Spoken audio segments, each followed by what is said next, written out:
Yesterday, we released several body cam footages of an in-custody death with Derrick Scott that occurred last year. I wanted to walk through the events of that incident today.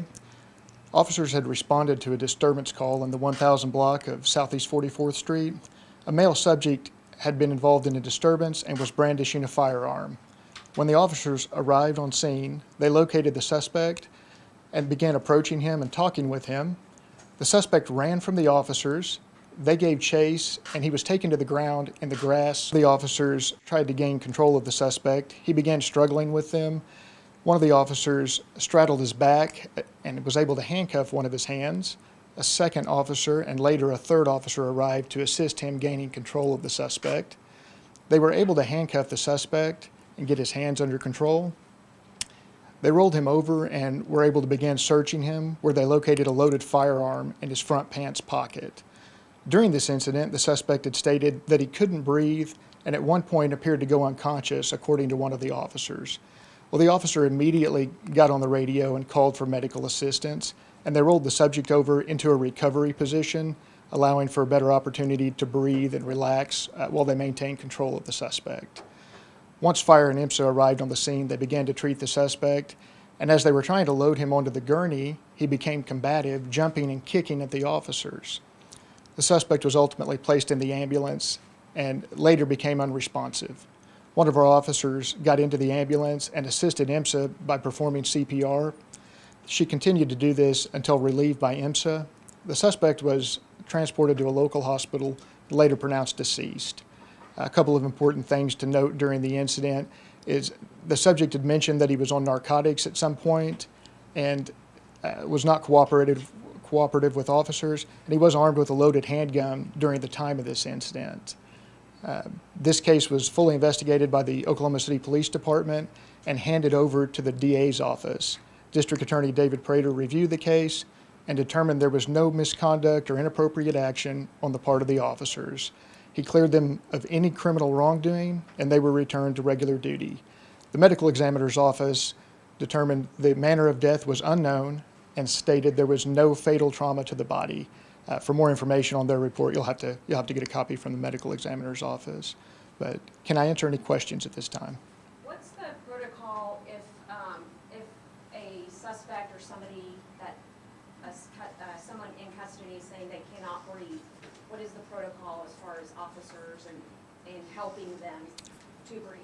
Sure. So specifically in this circumstance, when the suspect began saying that he couldn't breathe, they ended up rolling him over into a recovery position to allow him a better opportunity to breathe.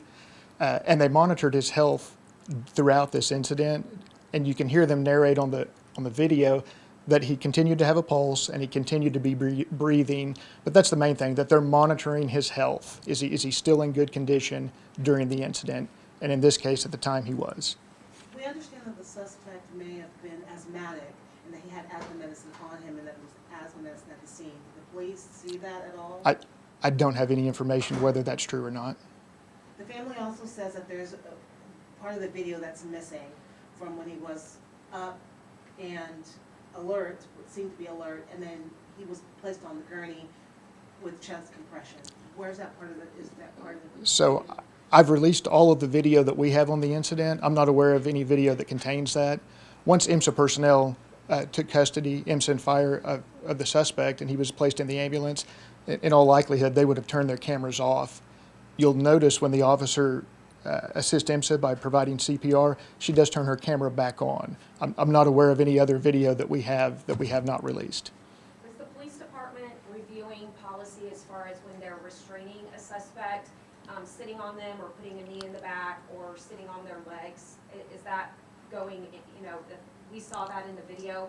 Is the department reviewing those policies, or is that a safe way to restrain a suspect? So the two techniques that you mentioned, when the officer straddled the suspect's back, he was able to do that. That's an academy-taught technique. And you'll notice that in the video, he starts out up on his abdomen area when he's straddling his back, trying to gain control of him. As they gain more control over the suspect and he's handcuffed, that officer is sliding farther down on the suspect's body to his waist and ultimately to his leg, not restricting any of his ability to breathe at that time. One of the other officers places her knee across the subject's shoulder blades, and that's taught in the academy. It provides a reasonable amount of control for the officers while not restricting airflow and offering the least likelihood of injuring a suspect. You have to maintain a certain amount of control, and you want to do it with the least likelihood of injuring the suspect. What is the notification policy as far as, the family tells us that it took police 4 days to notify her that her son had died? So I believe a family member was notified, and it may not be the mother or whoever had told you that information. I know the department is reviewing their notification procedures for next of kin for the protocols that we use right now. Those are under review.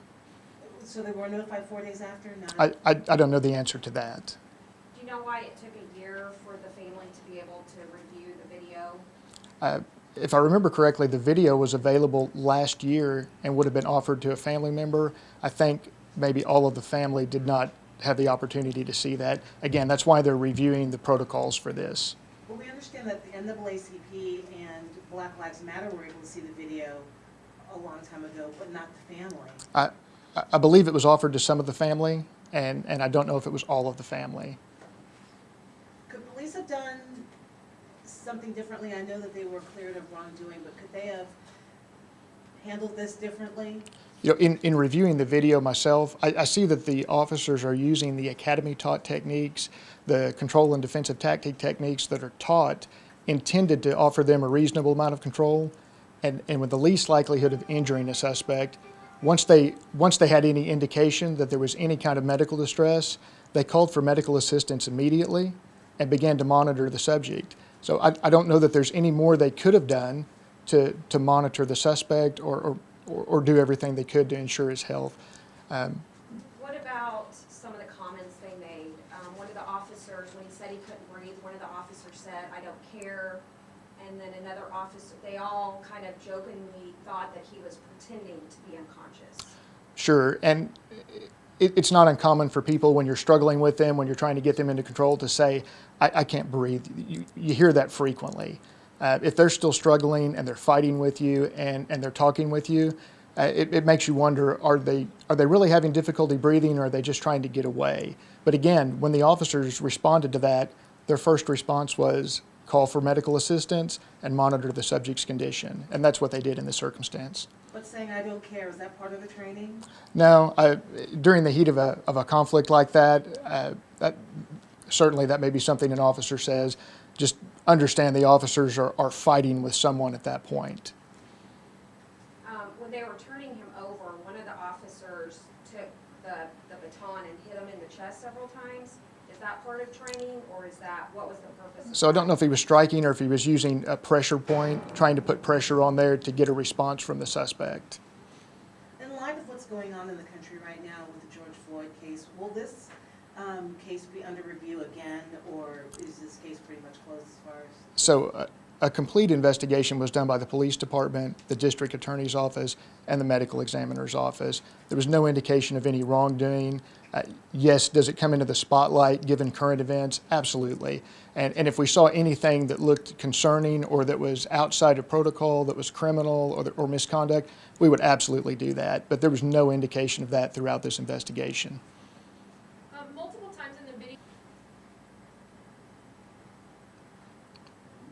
Anyone else?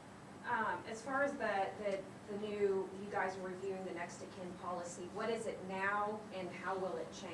Or do you have any idea how that might change in the future? So our efforts right now, anytime we have an officer-involved event where a suspect dies, we will conduct our investigation. If there's body cam video, especially that we're going to release to the media, we always try to reach out to the family and give them the opportunity to view the video.